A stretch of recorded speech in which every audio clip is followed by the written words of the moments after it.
In my little town, me and my friends' senior year of high school, you could always find us right up front at any rock and roll concert of consequence. In 1975, most of those shows took place at the Spectrum in Philadelphia. It was just a short ride over the Walt Whitman Bridge to my hometown of Cherry Hill, New Jersey. Most folks there bought their tickets at the mall, Ticketron, but me and my friends, we knew better. Back in those days, the venue held the tickets, the best tickets for themselves, and concerts went on sale on a Saturday, and we figured out if you showed up in the middle of the night, you could score yourself some killer seats. And we did that for so many great shows. We saw Pink Floyd, Joni Mitchell, Bob Dylan, Bruce Springsteen, Carlos Santana, the list went on, and we were always right down front. But in 1975, there was no show that had a greater buzz than The Who. Now, they were getting rave reviews everywhere they played, but the December Philly gig was going to be really something special because it was the last date of the year in the United States. And many of you might have known that The Who used to destroy the stage at the end of shows. Well, they weren't doing that much in the mid-'70s. But this show, the promise was they were going to totally obliterate it. Now, I got a call from a friend of mine from a phone booth. You remember phone booths? He was in the parking lot of the Spectrum. He says, "Hey, dude, you're not going to believe this. You got to get your butt down here right now. There are already 3 people in line." That was 8 days before tickets were going on sale. Well, it was late October, and if I was going to take on an adventure and spend a week on the steps of the Spectrum, I was going to have to deal with school and also have to deal with how I was going to get out of the house. Now, fortunately, I had a little bit of flexibility on the home front. You see, my folks had been divorced. My mom got remarried to a guy with 5 kids. Me and my sister kind of got the short end of the stick on that one. And you remember that TV show, The Brady Bunch, how 2 families come together and it's just perfect harmony? You know, that was certainly not the scene at my house. So I had a little bit of leeway with my mom. She said basically if I got good grades, she let me pretty much come and go as I pleased, and I did. But on that Sunday, when I drove down to the Spectrum with my best friend, Brent, you know, to be honest, we weren't really thinking about logistics. We just wanted to secure our place in line. So we got down there on the Sunday, and security greeted us and issued us bracelet number 14 and 15. They recorded our names in this book, and they basically told us that they were going to do random roll checks throughout the week, and if we missed even a single one, we would forfeit our place in line. So Brent and I decided, since we only needed 2 tickets each, and each bracelet got you 4 tickets, that maybe it might be best to manage just, 1 bracelet. This way we wouldn't have to cut as much school, and more important, we'd only have to figure out how to sneak out of the house half as many nights. Now, there's one other thing that I should tell you, that on the very day that tickets were scheduled to go on sale, I was also supposed to take my SAT college test. Now, you might think it completely irresponsible of me to contemplate this adventure given I'd have such a profound and important event on that Saturday. But look, it wasn't like I hadn't been preparing, and Brent said that he would cover the Friday night, so I was assured of getting at least 1 good night's sleep before the test. So there I was in line with this thick SAT book doing practice exams. The head of security thought I was absolutely nuts. The kids in line were just, couldn't believe it. But there I was working practice tests, doing sample math problems, English problems. And at the beginning of the week, actually, I got a lot of studying done. But as the week progressed, more and more kids were showing up, and that line transformed into a community. Really, it was a 24-hour party, so it was impossible to really do any studying. But on the Friday, Brent was scheduled to relieve me at 7 p.m. And of course, he was late. 8 o'clock came around, there was no Brent. 9 o'clock, no Brent. 10 o'clock, I go into that phone booth at the Spectrum parking lot, and I call my girlfriend, Maria, and say, "Hey, what's going on? Brent's supposed to be here." She says, "Oh, thank God you called. We didn't know how to get a hold of you." Without the cell phone, So she tells me that Brent got busted smoking marijuana at school, and his parents freaked out, and he was grounded, locked down. There was no way he was getting out tonight.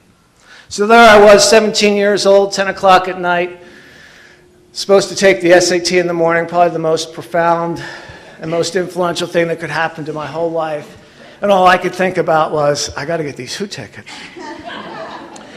And so when dawn broke and the sun rose over the spectrum, there were over 4,000 kids in line. Now, just before the box office opened, somebody offered me $250 for my tickets, and in 1975, that was a ton of money. But there was no way I was selling out. I scored second row center, but I had no time to celebrate. I had to get my butt over that bridge and into Cherry Hill East High School with a handful of freshly sharpened number 2 pencils and take that test. So on the Monday, that story of what I had done took on heroic proportions. People were really impressed. Now, my best friend, Brett, he was pretty sheepish, but he was my best friend, and I gave him those tickets. So I took my 2 tickets, and I put them in a cigar box and stashed it away in the top dresser of my bedroom. And we had 6 weeks till the show.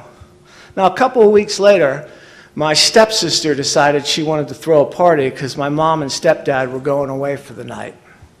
Now, kids in those days didn't need Facebook or Twitter to know that there was a party or what was happening. They just knew where the party was.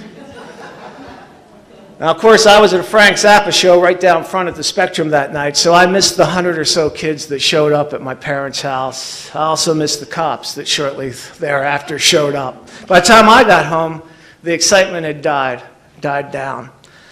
Now, out of reflex, I went up to my bedroom, opened up the top dresser, pulled out the cigar box to check on my tickets, and to my dismay, they were gone. Now, you can imagine, I freaked out. I got my stepsister to write a list of everyone that she could remember that was there.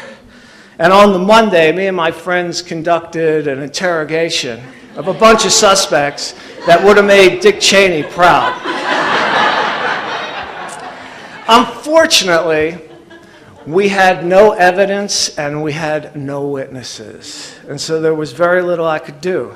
Now, Brent, to his credit, he said, look, dude, you can take my tickets.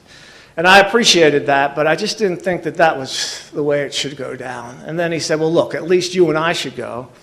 And I appreciated that, but my girlfriend Marie, she loved The Who, and his girlfriend loved The Who too, and that just didn't seem right either. But there wasn't much I could really do. I mean, we had no witnesses. And at some point, I was so bummed, but I came up with this idea, well, why don't I write to that security guard, the head of security, who was, I actually had asked him a couple of times to time me when I was doing these practice tests. Maybe he'd remember me. So I wrote him a letter, and I pleaded my case. And he promptly responded. And in that case, he said, look, I remember who you are, and I'm going to give you your tickets because you earned it. You made a lot of sacrifices. And so I couldn't believe it. I got the passes. I mean, can you imagine getting passes? So he said, and don't worry, if anyone shows up with the real tickets, we'll escort them out of the section. So on the night of the show, Marie and I showed up, and it was like a reunion. None of those kids had scalped any of those tickets. They were all there because they loved the show, The Who. And they were like, when I told them about the tickets getting stolen, they were like, well, kill this guy. I said, no, don't worry. It's probably they're just going to sell it to some, scalp it out front. And, of course, when the kids showed up, they were scalped, and the guys kicked them out, the security. So there me and Marie are, second row center for The Who.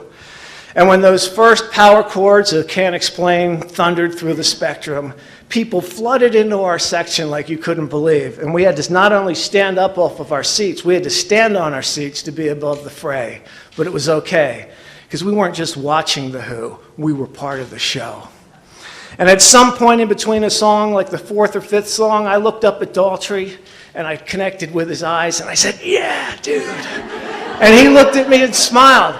And I looked over to Marie to give her a thumbs up. But she was getting like tasseled with all these people. And the next thing you know, she slipped off of her chair. And I reached out to grab her. And she fell, and I just couldn't get her. And she disappeared into the blur of bodies. I dived quickly into the audience to try to find her, but I couldn't see her. It was complete mayhem, and the music was so loud. So I dropped underneath the crowd to my knees. And the floor was cold, and it was hard. And I could see her huddled. And I ran and pushed people around, and I grabbed her, got her to her feet, and I pushed people away and got her away from the stage. But the music was so loud, I couldn't say to her, I was saying to her, are you okay, are you okay? But she couldn't hear me. But I could see from her eyes that she couldn't see. She was definitely not in good shape. So I looked back at the front of the stage and I said, let's just calm down and we'll figure out how to get back. But I looked at the front of the stage, it was complete chaos. Now remember, this was 4 years before 11 kids got trampled to death at a Who concert. So, security completely lost control. So I looked at Maria and I said, hey, look, I took her hand and I said, let's just go up to somewhere higher ground, and from there we'll just watch the show in safety. So we never got back to the front of the stage, but we saw the whole show. It was really great. So I got 2 postscripts to this story. One is I never did find out who stole those Who tickets. And second, much to my mother's disappointment, as you can imagine, I didn't get an SAT score that could get me into the Ivy League. I had to bust my butt through undergraduate at San Diego State to get myself to a position where maybe I could get into a graduate school at Harvard, and I did get in there. And my mom came up for the graduation in Cambridge, and she was quite proud. And that was actually the same year that the Who got a Lifetime Achievement Award. 13 years had passed by since I'd squandered that test, and because I was waiting in line for Who tickets. Thank you very much.